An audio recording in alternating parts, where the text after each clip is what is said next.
This is the Book of Abraham, a part of the Scriptures used today by the Church of Jesus Christ of Latter-day Saints, the Mormons.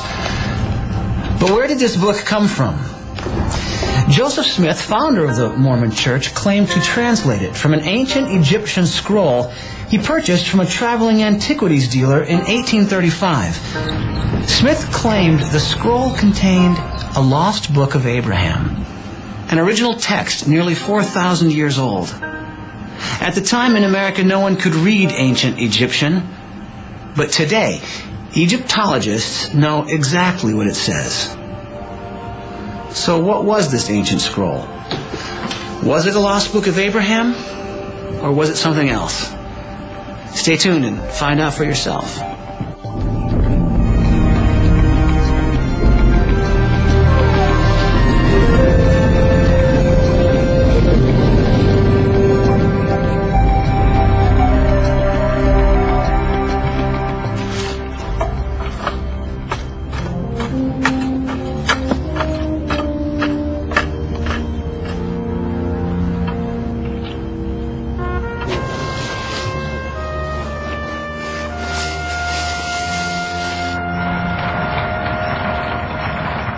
Imagine yourself here in Kirtland, Ohio in 1835. You're in the Western Reserve.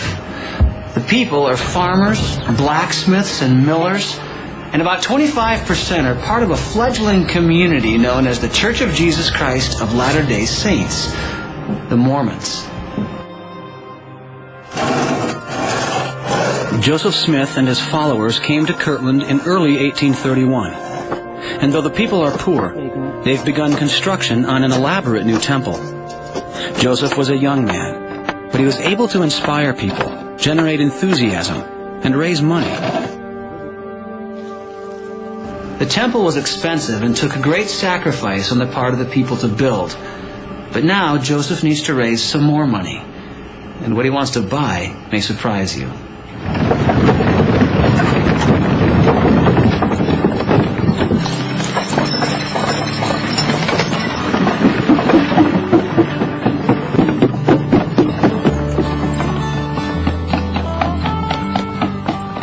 A traveling antiquities dealer named Michael H. Chandler has come to town peddling his wares, an exhibit of all things, 4 Egyptian mummies. It was a spectacle. For a small price, you could see fragments of mysterious writings, things from ancient Egypt, even real mummified human corpses, all of which had been unearthed since Bible times. Chandler and his exhibit were always able to draw a crowd.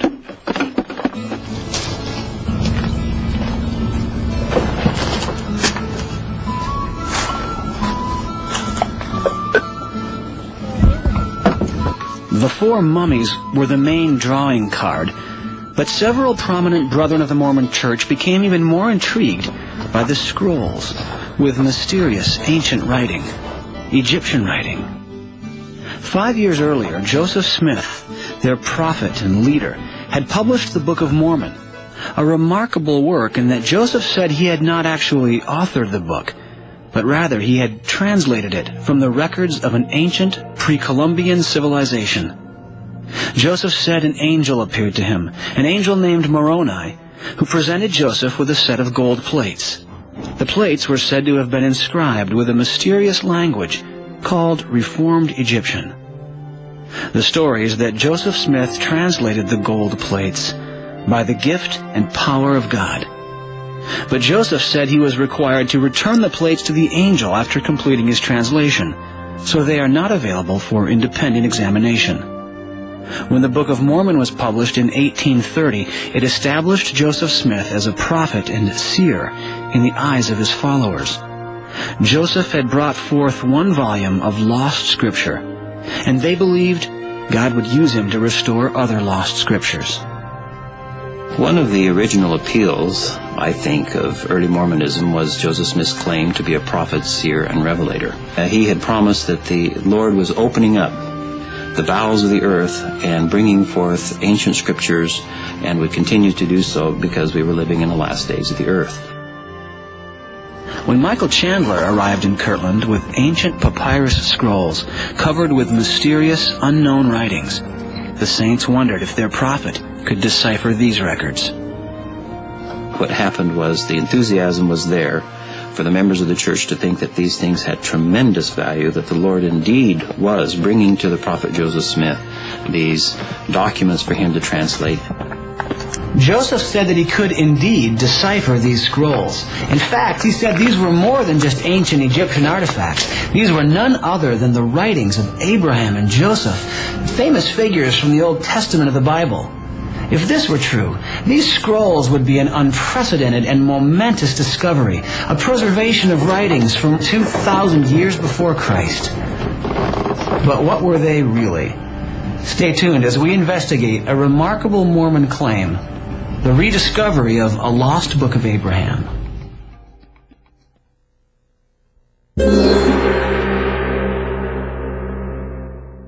The story begins in 1833 in the eastern United States, when a man named Michael Chandler was commissioned to sell a collection of ancient Egyptian antiquities.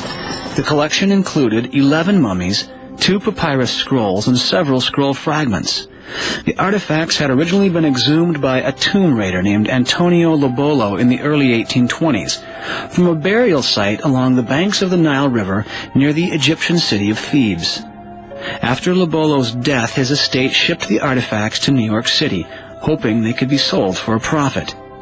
Chandler's travels with the antiquities included stops in Philadelphia, Baltimore, and Harrisburg, where he was able to sell 7 of the mummies. He arrived in Cleveland in March of 1835 with the papyrus scrolls and 4 remaining mummies.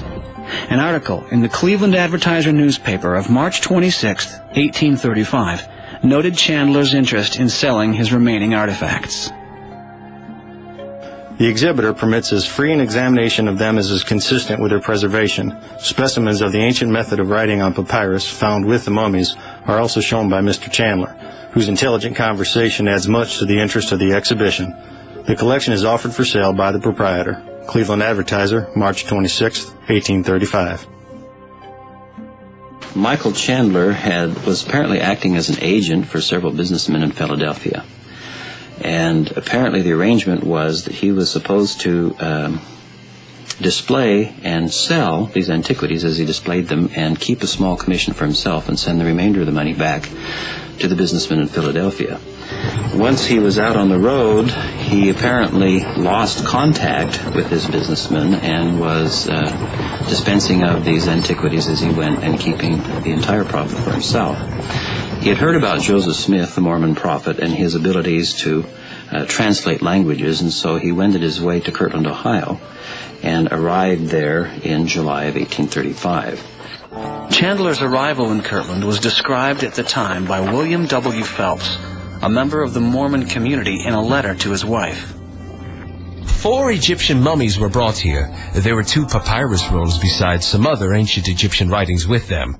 As no one could translate these writings, they were presented to President Smith. He soon knew what they were and said they, the rolls of papyrus, contained the sacred record of Joseph in Pharaoh's court in Egypt and the teachings of Father Abraham. God has so ordered it that these mummies and writings have been brought into the church. July 20, 1835. That created a tremendous value for these papyri. But Chandler was unwilling to sell the papyri by themselves. That was all that the prophet was interested in. He insisted on selling the 4 mummies that were all that were left now, and everything. He was ready now to unload the entire collection of antiquities that he had left. Remember, this is a movement that is sort of the religion of the book squared, because not only is it the religion of the book in the Old and New Testament, but the Book of Mormon as well. So there has to be a real concern about texts. Text. And so text would appear even to the ordinary citizen of Kirtland, I would think, as much more critical than the mummies. His selling price was $2,400, which was an extreme sum in those days. Smith didn't have it, But since these were such valuable documents, Smith used two other people to invest sums of money, and they did, and Chandler sold these antiquities to Joseph Smith, and that's how he came into possession of them. Joseph Smith said that to properly translate these scrolls would take some time, but that a few of the Egyptian characters were recognizable to him immediately, and he translated these for Chandler. Chandler thanked him profusely and supplied an affidavit endorsing Smith's scholarship. This is to make known to all who may be desirous concerning the knowledge of Mr. Joseph Smith in deciphering the ancient Egyptian hieroglyphic characters in my possession, which I have in many eminent cities showed to the most learned. And from the information that I could ever learn or meet with, I find that of Mr. Joseph Smith to correspond in the most minute matters. Translation of the papyri commenced almost at once, with Joseph focusing his attention on one of the papyrus scrolls, which he identified as an ancient record of Abraham. I have commenced the translation of some of the characters, or hieroglyphics, and much to our joy have found that one of the rolls contained the writings of Abraham, another with the writings of Joseph of Egypt, a more full account of which will appear in its place, as I proceed to examine or unfold them. Truly we can say, the Lord is beginning to reveal the abundance of peace and truth. July 5, 1835. It was a remarkable claim. Could these papyri actually be the writings of Abraham, the patriarchal father of the Jewish, Christian, and Islamic religions? Did Joseph Smith really have the ability or inspiration to translate ancient Egyptian? And could these scrolls be what Joseph Smith claimed they were?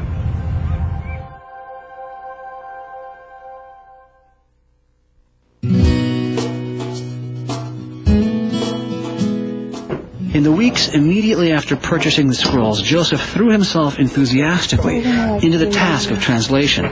He records in his diary that he began by developing an alphabet and grammar of the Egyptian language. The townspeople were duly impressed with the work, and scores of visitors would call on the prophet to see for themselves these wondrous things.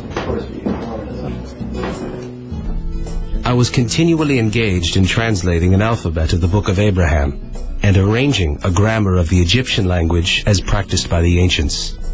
July 1835. In the afternoon, I waited on most of the 12 apostles in my house and exhibited to them the ancient records and gave explanations.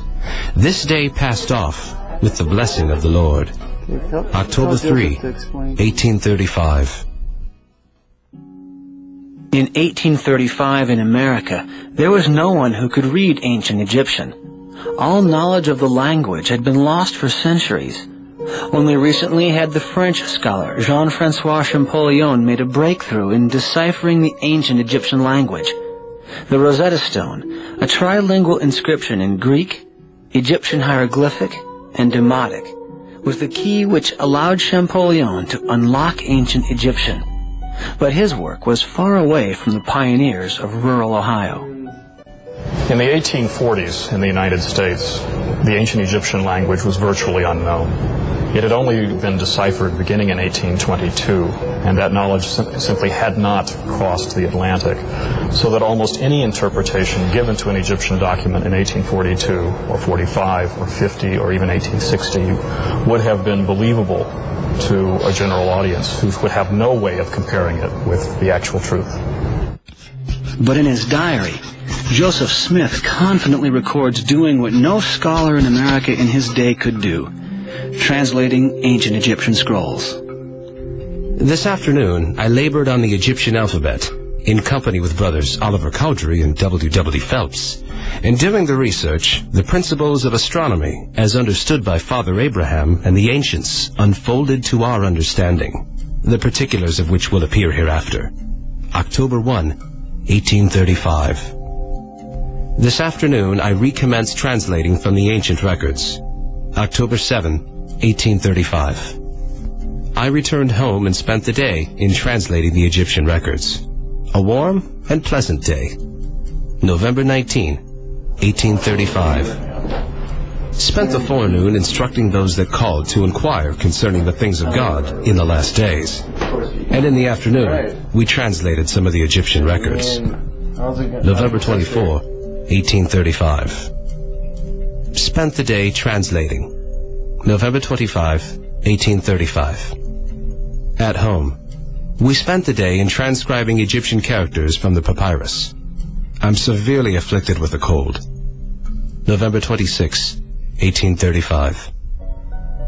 Joseph Smith, in his diary of July 1835, talked specifically about translating characters or hieroglyphics and finding that it was about, one was about Abraham and one was about Joseph. So there was a book of Abraham and there's a book of Joseph. He, with a couple of his scribes, began working on an alphabet and grammar of the Egyptian language. And we have documents, some of which, or one of which, was written by Joseph Smith himself, with some additions by Oliver Cowdery, and another one in the handwriting of William W. Phelpson. And then we have, in addition, some remarks made, or small additions made, in the handwriting of Warren Parrish. Through the autumn and early winter of 1835, Joseph continued to work on the project. And eventually, the mummies and the scrolls were moved to an upper floor room here at the Kirtland Temple, where Joseph continued to work on the translation. But the translation project soon tapered off, and Joseph moved on to other matters related to leading his community. He established his own bank in Kirtland and issued his own currency. But in 1838, when the venture went bankrupt, Joseph fled Kirtland on horseback in the middle of the night and never returned. In 1839, the Mormon community relocated to a small town on the banks of the Mississippi River known as Commerce, Illinois. Joseph renamed the town Nauvoo, a Hebrew word meaning beautiful. It was a place with a few houses and two stores, I think. It was just a little tiny wide spot in the road, but it was located on a really pretty bluff. There were, maybe 20 people there, 25, 30, and it became the largest town in Illinois within 5 years. In Nauvoo, Joseph would achieve his greatest fame. He was the mayor of the town and had his own militia of nearly 3,000 men. At the time, the U.S. military totaled less than 9,000. And there was even a movement underway to nominate Joseph for the presidency of the United States.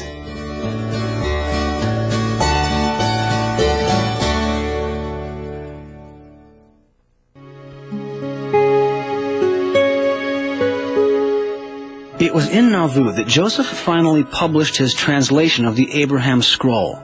It first appeared in 1842 in 3 installments of a Mormon newspaper called The Times and Seasons. It was called the Book of Abraham, and a note at the beginning introduced it as a translation of some ancient records that have fallen into our hands from the catacombs of Egypt, purporting to be the writings of Abraham while he was in Egypt, called the Book of Abraham, written by his own hand upon papyrus.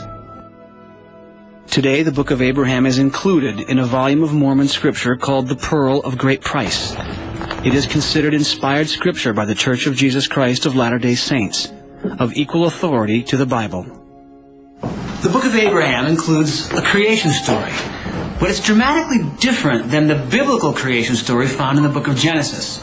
Where the Bible points to one true creator God, the Book of Abraham recounts a startling new twist. And then the Lord said, "Let us go down." And they went down at the beginning, and they, that is the gods, organized and formed the heavens and the earth. Book of Abraham, chapter 4, verse 1. And the gods said among themselves, On the 7th time we will end our work, which we have counseled, and we will rest on the 7th time from all our work which we have counseled. And the gods concluded upon the 7th time, because that on the 7th time they would rest from all their works, which they, the gods, counseled among themselves to form, and sanctified it. And thus were their decisions at the time that they counseled among themselves to form the heavens and the earth. Book of Abraham, chapter 5, verses 2 and 3. Judaism and Christianity have always been monotheistic religions. There's one God. There's one Creator. And if he had a council, it was a council of created angelic beings that did his bidding by his sovereign authority. And the idea of equally co-eternal beings working with him on a group project is totally unprecedented in Jewish and Christian teaching. Joseph Smith announced that he would publish additional installments of his Book of Abraham, but he never did. And in June of 1844, he was assassinated. And a group of Mormon dissidents published a newspaper called the Nauvoo Expositor, which accused Joseph Smith as mayor of taking too much into his own hands. And there were some references in the Nauvoo Expositor to the notion of plural marriage. And so as mayor, he sent the constabulary to destroy the newspaper. And the governor brought him into Carthage, Illinois, and put him in jail. And then the governor turned his back and took the militia and went to Nauvoo, leaving the jail unprotected. And then other militia with blackened faces came in and shot him. On June 27th, 1844, his cell was stormed.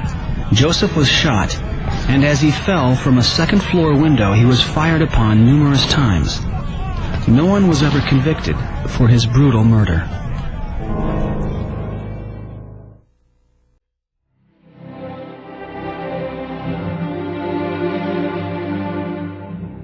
In 1846, under the leadership of Brigham Young, the Mormons made their historic trek from Nauvoo to the Great Salt Lake Valley. At the time, this was isolated frontier territory, far from the jurisdiction of the U.S. government. And though Joseph Smith was no longer leading the Mormons, his Book of Mormon, Doctrine and Covenants, and Pearl of Great Price, including the Book of Abraham, all became canon, inspired scriptures on par with the Old and New Testaments of the Bible. They are the basis for the unique theology of the Church of Jesus Christ Latter-day Saints to this day. In the Great Salt Lake Valley, the Mormons once again proved their ability to settle frontier territory and to build a thriving town. They began work on another temple, their greatest yet. But the scroll Joseph Smith had identified as a lost Book of Abraham remained in Illinois, in the possession of Joseph's mother, Lucy Mack Smith, and his widow, Emma. In 1856, 12 days after Lucy's death, Emma Smith, who now seemed to have ambivalent feelings about her late husband, sold the papyri to a man named Abel Combs. Emma, now remarried to a man named Louis C. Bideman, provided an affidavit attesting that the antiquities had belonged to Joseph. This certifies that we have sold to Mr. A. Combs 4 Egyptian mummies with the records of them. They were purchased by the Mormon prophet Joseph Smith at the price of $2,400 in the year 1835. They were highly prized by Mr. Smith on account of the importance which attached to the record, which was accidentally found enclosed in the breast of one of the mummies. Emma Smith Bideman, May 26, 1856. One of the things that is really interesting about Emma Smith, she was very much engaged in the process of forgetting as well as remembering, because she has to forget that he introduced plural marriage into Mormonism. Even though we know that she was at some of these ceremonies where he married other women that were friends of his, friends of hers, and her husband married them as well. She told her sons that it was Brigham Young that introduced plural marriage into Mormonism. 2 of the mummies sold to Abel Combs were later acquired by a Chicago museum that was destroyed in the Great Chicago Fire of 1871. It was assumed that the Joseph Smith papyri had also been destroyed, lost forever to the emerging knowledge of Egyptology.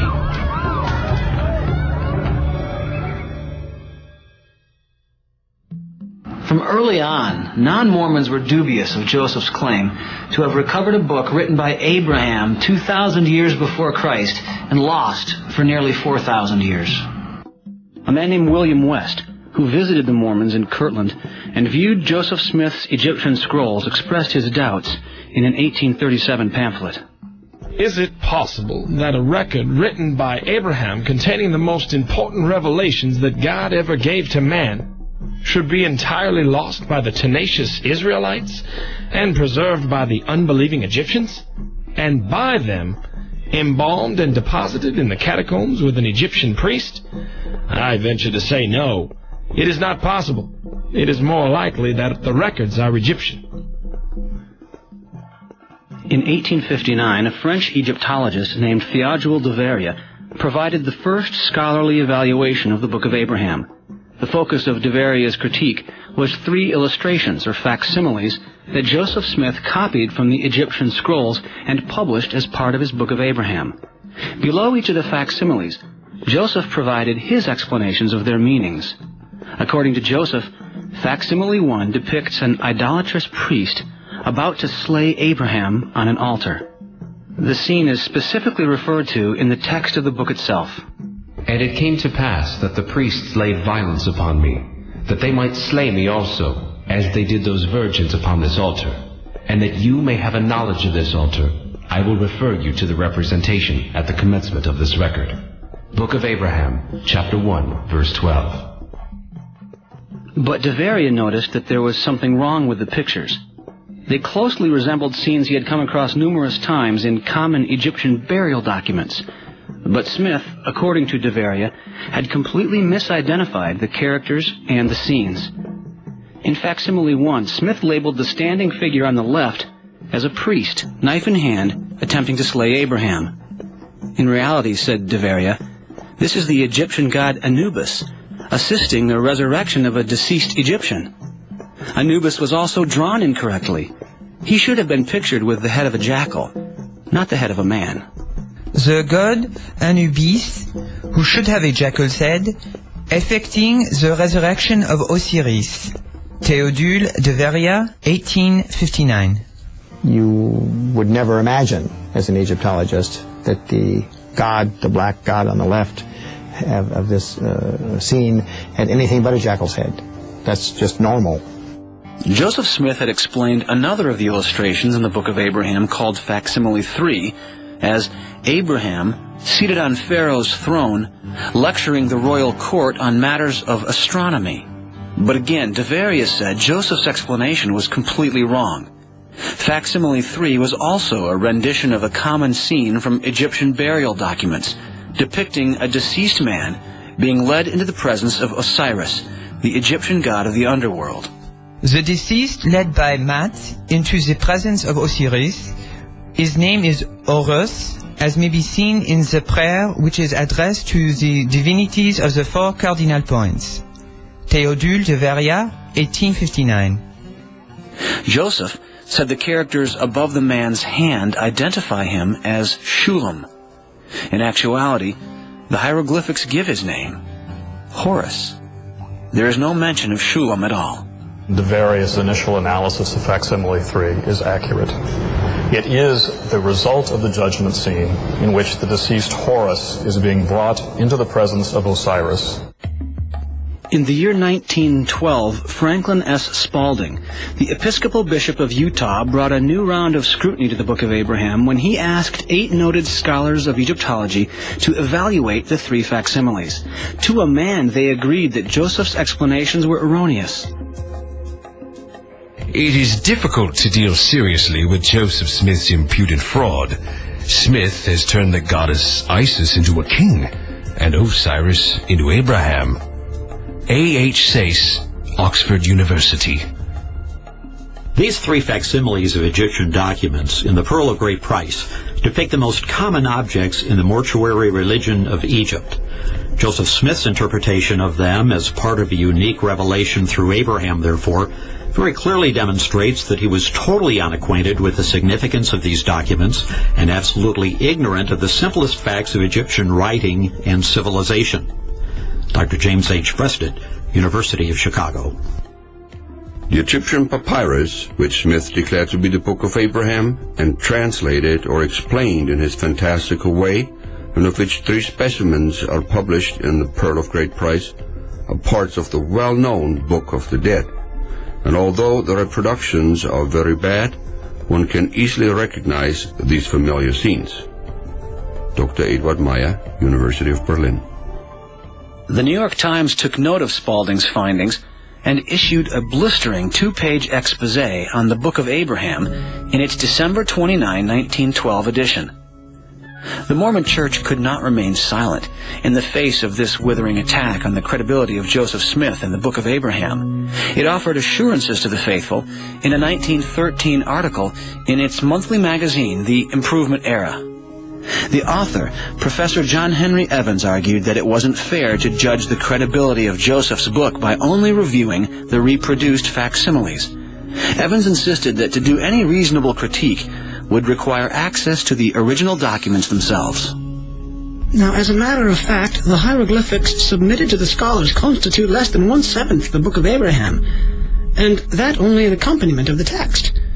The question therefore becomes, is anyone justified in drawing a conclusion respecting an entire manuscript from a statement which was made with respect to only a very small part of that manuscript, before they would be warranted in saying that the entire Book of Abraham was not properly translated?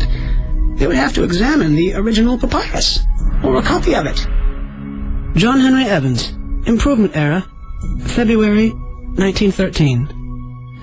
But the original Joseph Smith papyri were gone, almost surely destroyed in the Great Chicago Fire of 1871. Or were they?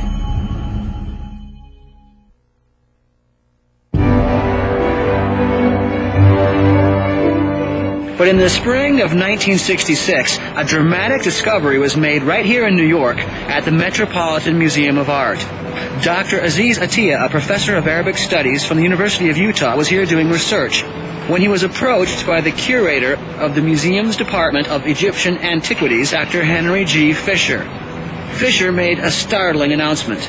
The museum had in its archives 11 papyrus fragments that had once belonged to Joseph Smith.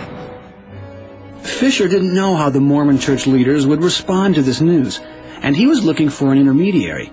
He wondered if Dr. Atiyah, a respected non-Mormon from Salt Lake City, could ask the Mormon church leaders if they would be interested in acquiring the papyri. Negotiations between the Metropolitan Museum and the Mormon Church proceeded, and on November 27, 1967, the museum presented the ancient scrolls to the church.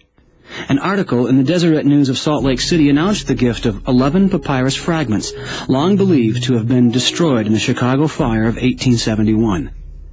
With the papyri was the original 1856 letter signed by the Mormon prophet's widow, Emma Smith, certifying that the documents had belonged to Joseph Smith.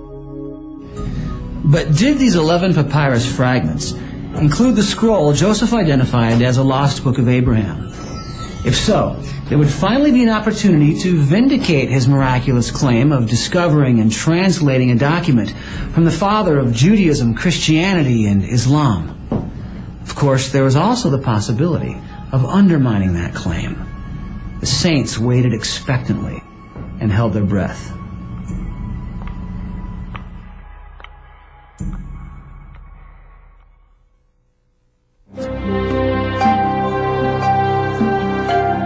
Joseph Smith had dictated his translation of the original papyri to his scribes in the 1830s. It was important to identify whether or not the papyri found in the 1960s were the same ones Joseph used during this process. The first clue was the most obvious. The torn picture found in one of the fragments was an identical match to the familiar picture in the beginning of the Book of Abraham. In fact, the tears on the original corresponded exactly to where the Book of Abraham drawings seemed to go awry.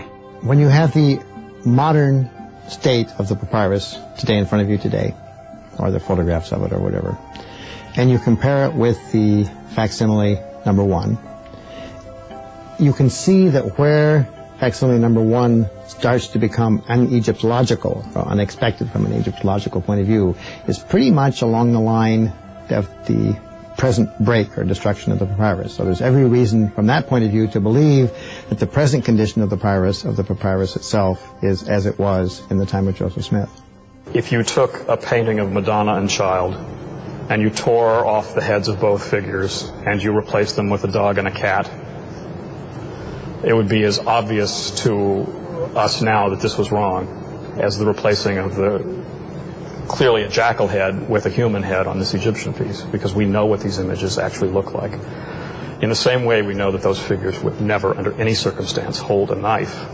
And that's critical to the text itself, because it's not merely decoration for this text. It goes to the core of the supposed story that accompanies it. And if you take the knife away, you've taken the story away as well. And clearly the knife had no reason to be there. The Book of Abraham itself mentions that this scene appeared at the commencement of the record. In other words, at the beginning of the scroll. Egyptian reads from right to left. And Joseph Smith, who was at the time studying Hebrew, which also reads from right to left, must have surmised this. It seems certain that this piece was the beginning of the scroll used by Joseph Smith. Then another discovery. A sequence of characters on a second piece of papyrus matched exactly a string of characters written in the left column of the translation manuscripts. It appeared that at Joseph's direction, his scribes copied these characters from the papyrus one by one. Joseph then dictated the meaning or translation of each one, often whole paragraphs from a single hieratic character. When Dr. Klaus Baer, professor of Egyptology at the University of Chicago, examined the papyri fragments, he determined that this same piece had at one time been attached to the piece containing facsimile 1. The fibers and edges matched exactly. A third piece was found to include the name Horus, the man for whom the scroll had been prepared. And though the original facsimile 3 has never been found, it also mentions the name Horus.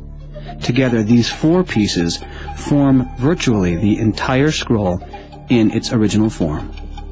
Finally, scholars could meet the conditions set forth by John Henry Evans way back in 1913. No longer would the critique of the accuracy of the Book of Abraham rely on the facsimiles alone. Now, Egyptologists could read the papyri for themselves and see whether they contained an evil priest's attempt to sacrifice Abraham on an altar, or an account of creation by a multiplicity of gods. In 2001, Dr. Robert Rittner, Associate Professor of Egyptology at the University of Chicago, was commissioned to do a complete translation of the Book of Abraham scroll. What this document really is an extended prayer on behalf of a deceased Egyptian priest, which begins with an invocation to the god of mummification, probably, certainly with a picture of the god of mummification, to ensure his continued existence, to ensure the priest's continued existence in the next world. And then it's followed up by a series of statements where, O deified Horus, may you walk as you had done in life. May your ears function, may your eyes function, may the gods receive you. Long series of invocations on this, essentially ensuring that this dead priest is able to function in death as he had in life, but now as part of a company of the ancient Egyptian gods. Abraham is not mentioned once. From the evidence that we have today, it's quite safe to say that Joseph Smith did not have the Book of Abraham or the Book of Joseph in front of him in the form of these papyri, because they bear no relationship to those to the contents of the stories or to his translation.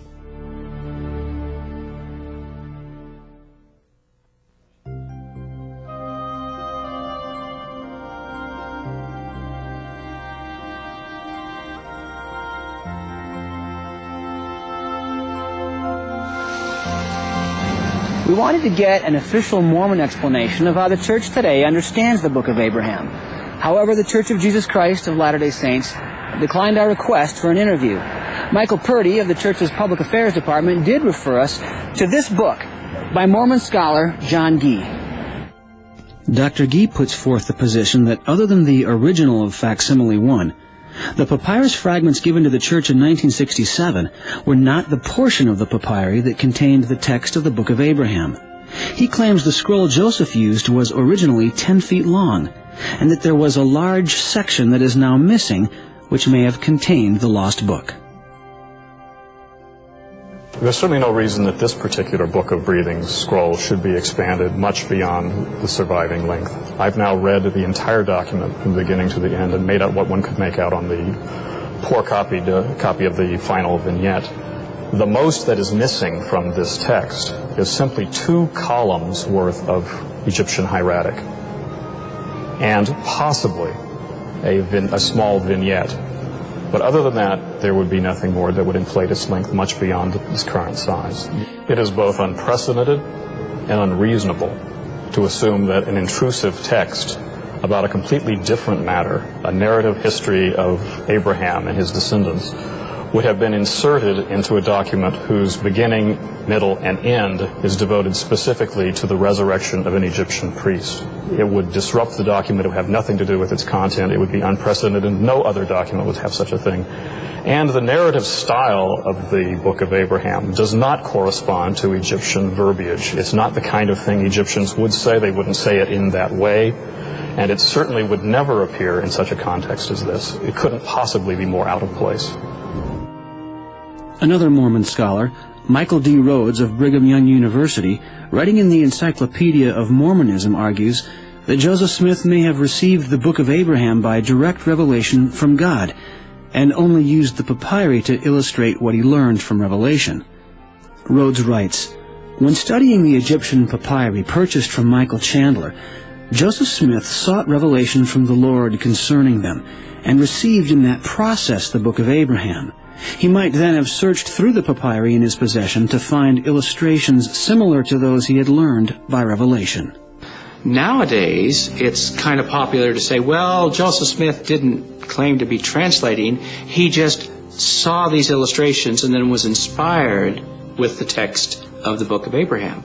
But it doesn't say in Joseph Smith's diary, kept at the time, that he was looking at the pictures or the illustrations and then was inspired to give a story that we now know as the Book of Abraham, but rather that he was translating these characters. This afternoon, I labored on the Egyptian alphabet in company with brothers. This afternoon, I recommenced translating from the ancient records. I returned home and spent the day in translating the Egyptian records. And in the afternoon, we translated some of the Egyptian records. The particulars of which will appear. And it seems clear that he said, and it doesn't just seem clear, it is clear from this statement that he was making the translation from characters or hieroglyphics. Michael Rhodes of Brigham Young University also claims in the Encyclopedia of Mormonism that Joseph Smith's explanations of the facsimiles are accurate. Quote, "The prophet's explanations of each of the facsimiles accord with present understanding of Egyptian religious practices." I want to be absolutely clear on this.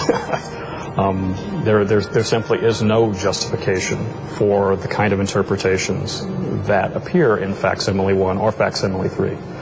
They are wrong with regard to the hieroglyphs. They are wrong with regard to the gender.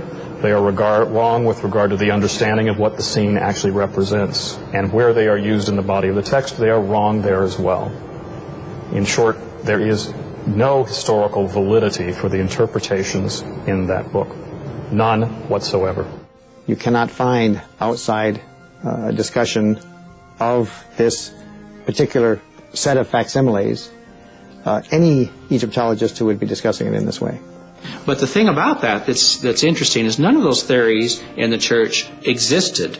No one ever talked about them. No one ever even thought about them until after, that is the post-November 1967 time period, and where people are coming up with new explanations. When one looks at the evidence simply with common sense, it becomes clear that Joseph Smith claimed that he was translating from these documents. But in fact, there's no correlation between his Book of Abraham and these ancient documents. And therefore, it simply can't be a translation. All of the other explanations have grown up in order to sort of put the finger in the dike, as it were, to prevent the dike from breaking. But the clear evidence is that Joseph Smith did not translate this document. It's not a document from antiquity.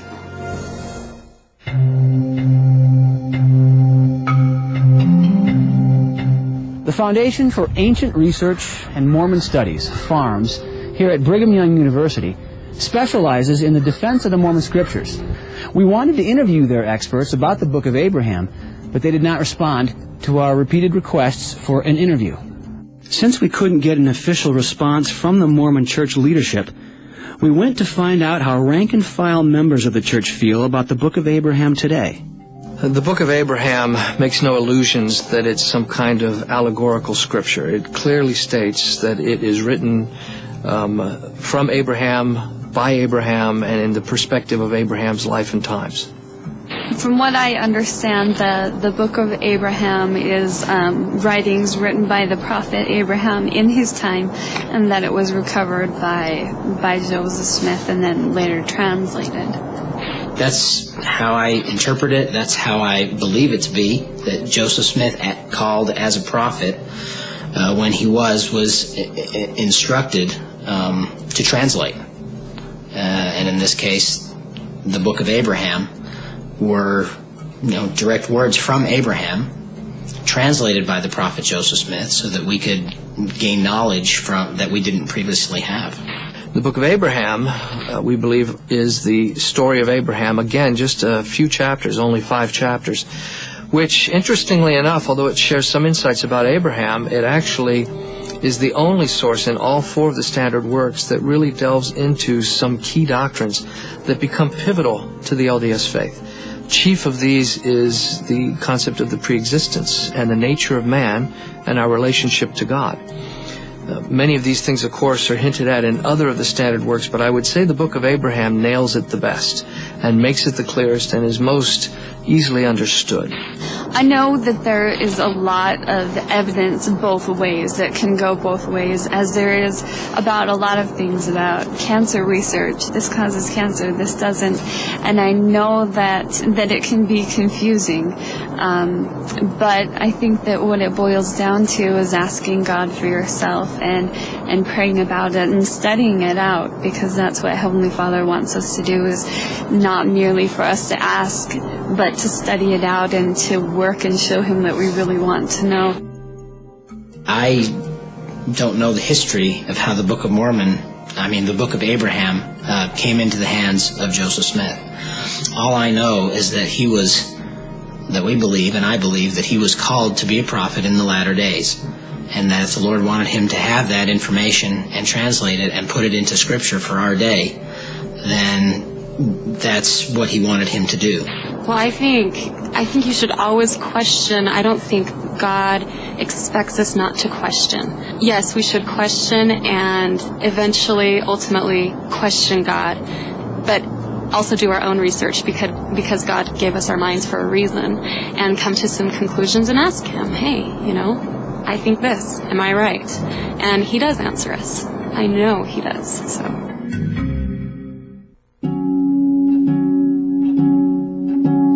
In the end, the question persists. Does all this really matter? Should a non-Mormon have the right to question the church on issues of doctrine or scholastic integrity? What Mormonism is trying to teach us is, if it were true, it's so important that we check the truth of those claims against the historical documents that are the basis for those claims. Central to Mormonism's religious claims is the claim that Joseph Smith was a true prophet of God. If that follows, then everything he says must be true. If that falls, then nothing that he says necessarily is true. Now that the veracity of his claims about what those documents say is widely questioned even within the Mormon community, we have legitimate questions to raise with Mormon scholars about their new spin on what was going on with the Book of Abraham. In the face of this mountain of evidence, how are faithful Mormons to stand? How does one reconcile the words of the prophet with the evidence of history? At least for some Mormons, these discoveries raise troublesome questions. Yeah, my view used to be just like the regular members of the church, that this is a record of Abraham, just like it's published in the Pearl Great Price. And when the papyri was turned over to the church in 1967, I was pretty well satisfied with this is the actual papyrus that Joseph Smith used. The publication of it confirmed that. But when they started, the Egyptologists started translating it, you get a different view. A friend of mine mentioned to me years ago, and I think that there's a tremendous amount of truth in this, nothing will disturb an LDS member more than finding out that Brigham Young taught the Adam God theory than having some modern Mormon apostle lie about it. And so the church really doesn't do any value for their members by sanitizing the facts of the Book of Abraham. I think that we are in a unique position today where we have a tremendous amount of understanding, Egyptological resources, etc., that we can go to for understanding these manuscripts. When it comes right down to it, the real question is, are the truth claims, the claims that Mormons make about God, about human beings, and how a human being can be right with God, are those claims credible? Are they the kinds of things that we ought to bet our lives on?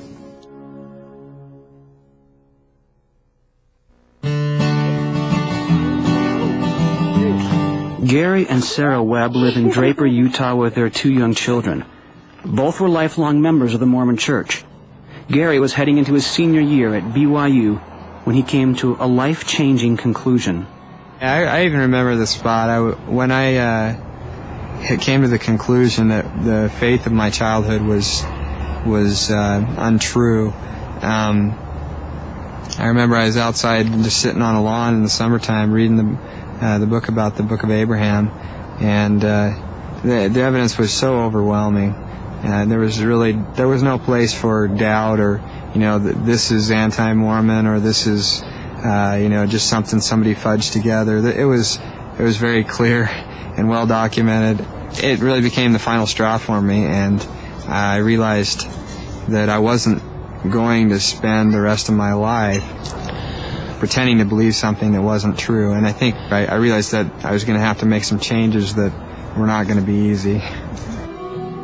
That it was a really difficult time for us, and but we've gotten past the anger and into discovering more about the truth instead of lies that we were stuck in for a while.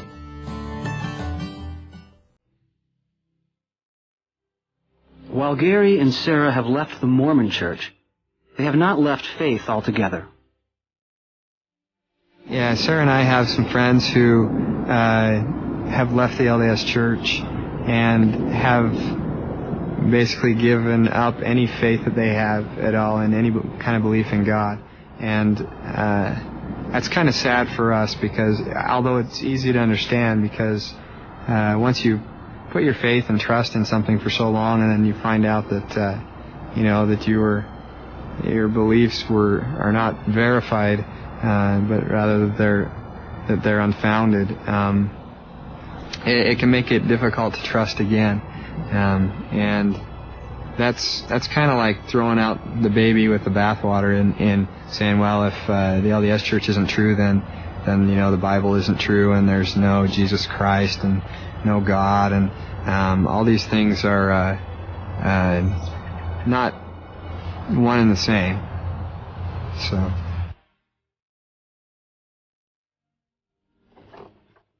In 1835, Joseph Smith purchased scrolls from Michael H. Chandler. At the time, no one knew what those mysterious ancient Egyptian scrolls actually were. No one in America could read the text or had seen anything of the sort before. But Joseph Smith claimed that he could read them, that he could translate them.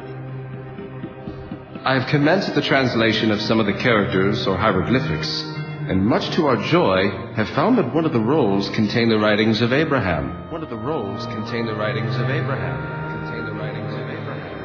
The evidence against the authenticity of the Book of Abraham cannot help but raise questions about Joseph Smith's other translations, such as the more foundational Book of Mormon. For some, since Joseph's translation of the Book of Abraham, which can be tested, has been found to lack credibility, then how can we accept his translation of the Book of Mormon, which cannot be tested? Scholars have never had the opportunity to examine those originals. And since the gold plates were returned to the angel Moroni, Apparently, they never will.